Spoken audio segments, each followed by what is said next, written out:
Assalamualaikum warahmatullahi wabarakatuh. Hai kawan, salam menjelajah. Video kali ini adalah tentang perjalananku mengeksplor kota Yogyakarta. Nah, perjalananku untuk sampai ke Yogyakarta, aku menggunakan kereta api. Perjalananku dimulai dari stasiun Kiara Condong. Nah, untuk mengikuti keseruan perjalananku mengeksplor kota Yogyakarta, ikuti terus perjalananku dan tonton video ini sampai akhir ya.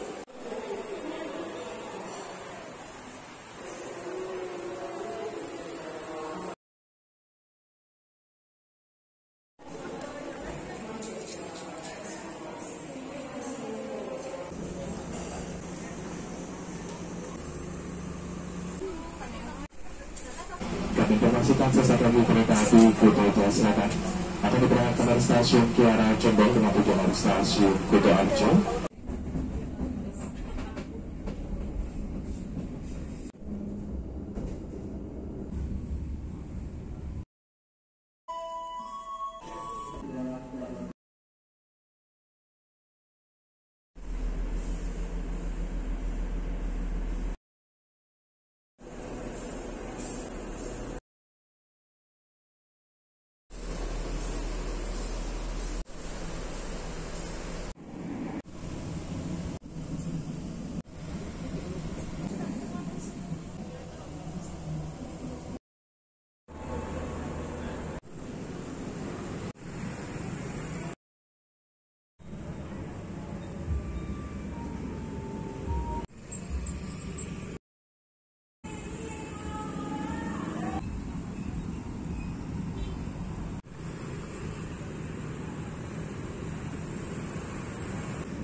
Perjalanan selanjutnya aku berkunjung ke Taman Sari. Secara administratif, Taman Sari masuk dalam wilayah Rukun Kampung Taman, Kecamatan Kraton, Yogyakarta. Salah satu ikon dari Taman Sari ini adalah kolam-kolam air. Nah, ternyata kolam-kolam air yang ada di Taman Sari ini memiliki sejarah dengan Pangeran Mangkubumi atau Sultan Hamengkubuwono I yang merupakan pendiri Keraton Yogyakarta.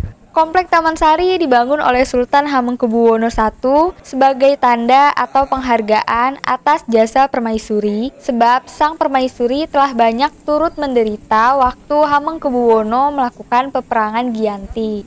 Nama Taman Sari ini dapat diartikan sebagai suatu taman yang sangat indah dan memesona. Pembangunan kompleks Taman Sari selesai pada masa pemerintahan Sultan Hamengkubuwono II. Istana Taman Sari ini sering juga disebut sebagai Istana Air. Nah, Taman Sari ini merupakan sebuah taman air yang berada di dalam sebuah benteng. Dahulu, fungsi Taman Sari ini adalah sebagai tempat rekreasi dan peristirahatan bagi Sultan Hamengkubuwono I, permaisuri, anak-anak, dan kerabatnya. Tak heran ya teman, kalau di Taman Sari ini memiliki kolam pemandian, tempat ganti pakaian, taman-taman, ruang untuk menari, dan yang lainnya. Nah, selain itu, kompleks Taman Sari juga berfungsi sebagai lokasi pertahanan. Sebab, area Taman Sari juga dilengkapi dengan lorong-lorong bawah tanah, dapur, dan berbagai bangunan lainnya. Dulunya, sumber air yang mengairi kompleks Taman Sari ini diambil dari Sungai Winogo yang mengalir di sebelah barat Taman Sari. Awalnya, selain bangunan dan kolam, kompleks Taman Sari juga dilengkapi dengan kebun buah dan bunga. Namun sekarang sebagian besar kebun bunga tersebut sudah menjadi perkampungan penduduk. Nah, fungsi Taman Sari ini adalah sebuah persanggrahan atau suatu tempat yang dibangun untuk bercengkrama dan rekreasi. Fungsi tersebut bisa kita lihat dari bangunan lorong-lorong dan taman-taman bunga serta kolam pemandian yang sangat lebar.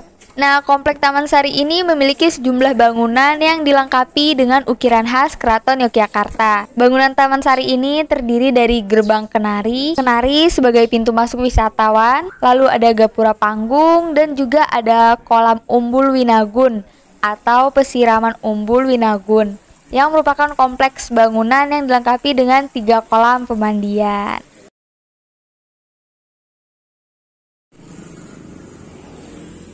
Nah, perjalanan selanjutnya aku berkunjung ke Keraton Yogyakarta.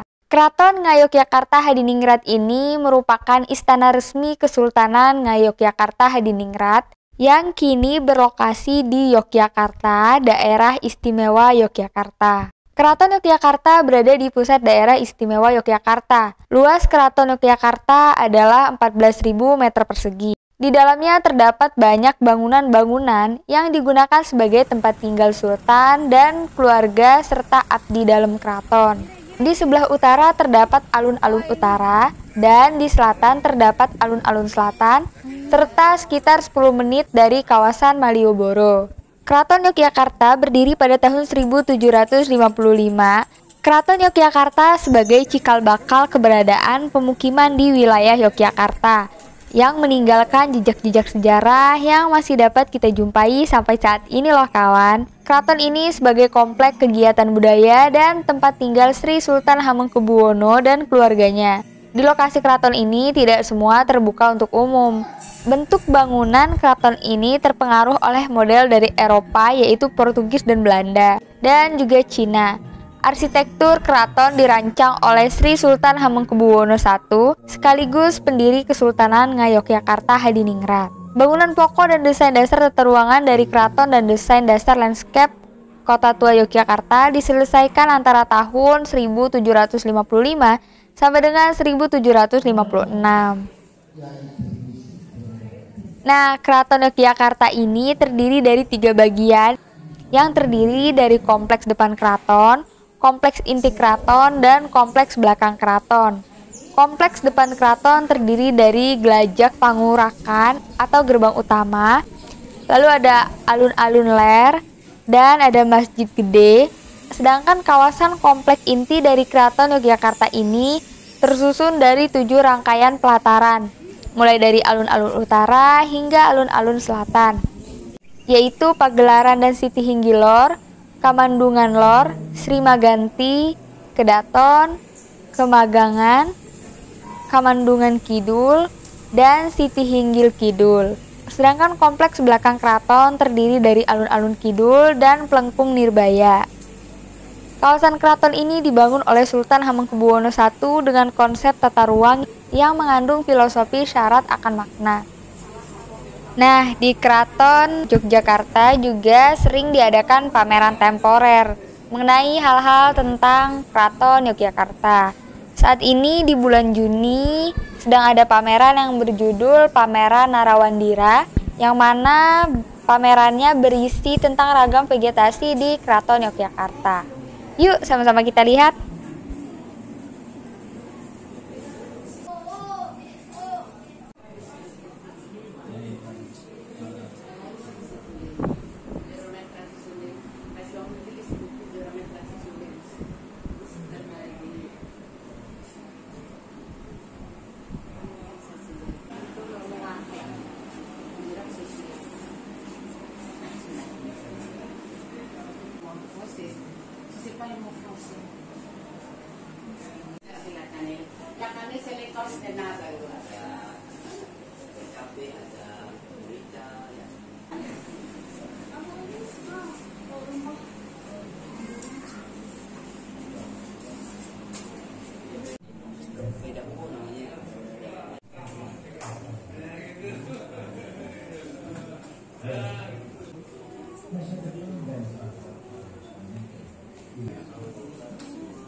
suku. Perjalanan manusia sejak dilahirkan dari kali ini.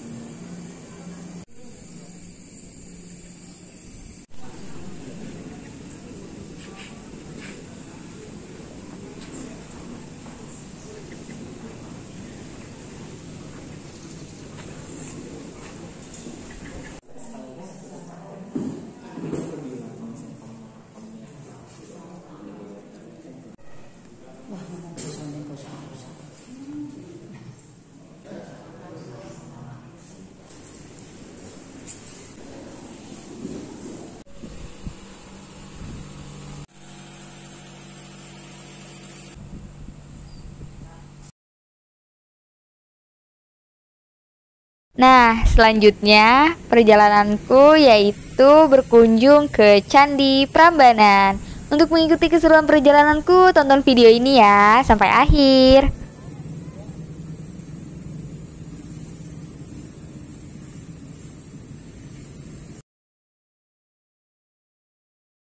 Untuk menaiki Trans Yogyakarta ini berada di halte Malioboro yang nomor 1A jurusan Prambanan. Nah, tarif untuk menaiki Trans Jogja ini dikenakan Rp3.600 saja loh, cukup murah kan? Untuk ke Candi Prambanan ini aku turun di Terminal Prambanan. Lalu dari Terminal Prambanan aku kembali melanjutkan perjalanan untuk membeli tiket masuk ke Candi Prambanan. Jaraknya dari Terminal Prambanan menuju ke spot wisata Prambanan yaitu sekitar 1,5 km. Untuk harga tiket masuk berwisata ke Candi Prambanan ini dikenakan Rp50.000 per orang untuk dewasa. Nah, lalu kita harus berjalan lagi beberapa meter untuk ke spot Candi Prambanannya.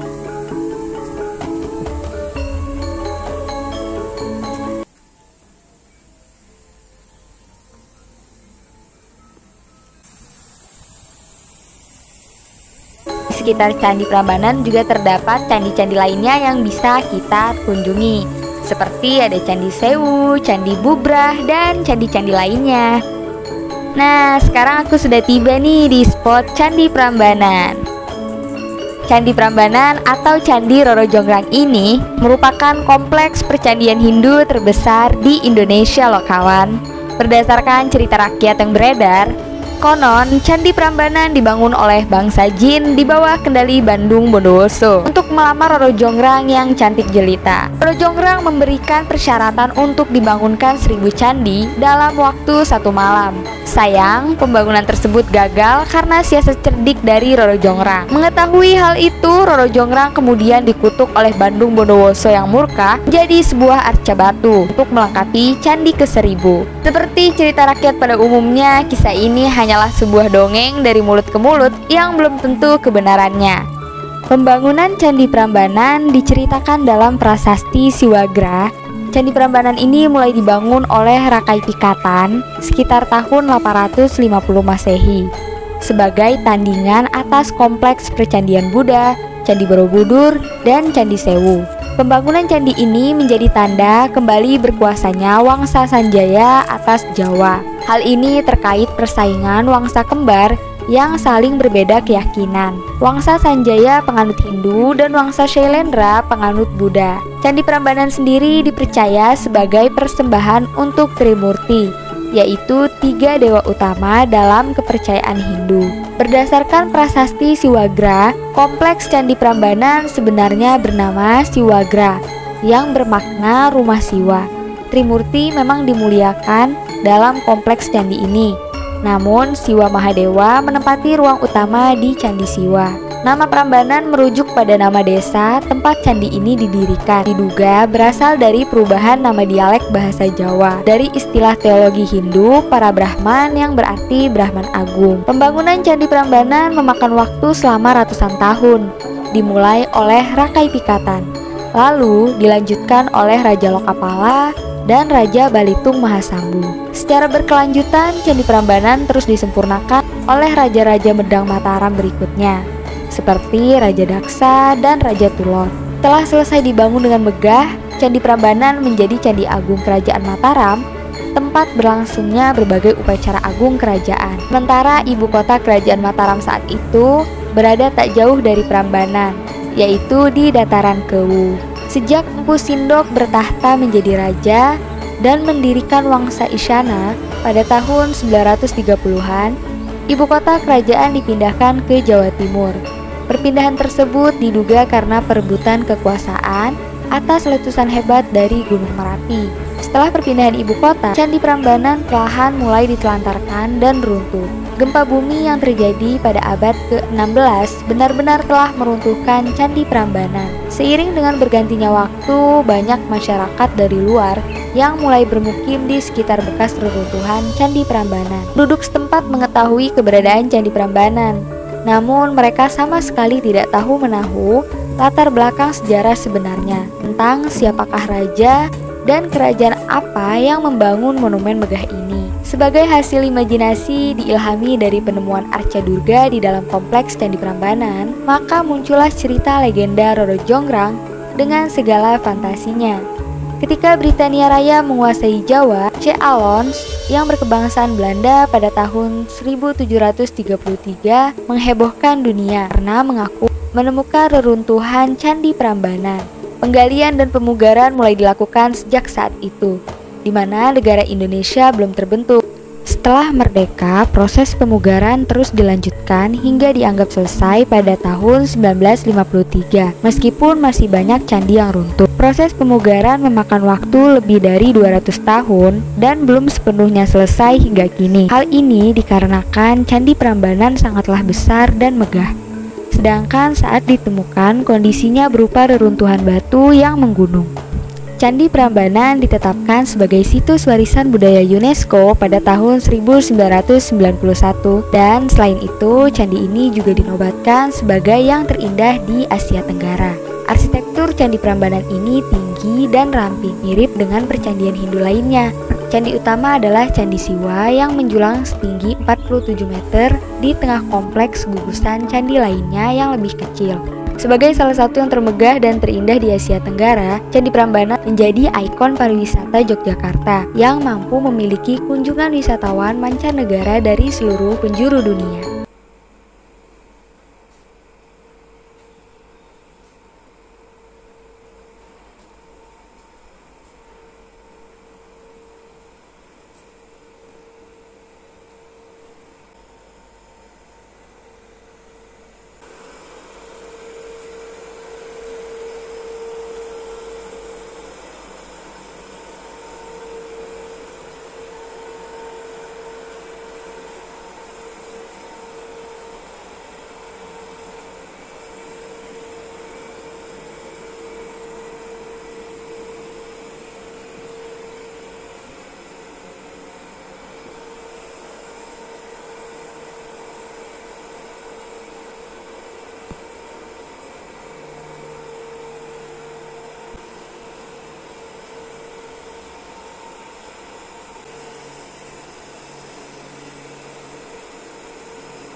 Baiklah kawan, terima kasih telah menonton video perjalananku berwisata ke kota Yogyakarta dalam 1 hari. Sampai berjumpa di lain video. Salam menjelajah. Wassalamualaikum warahmatullahi wabarakatuh.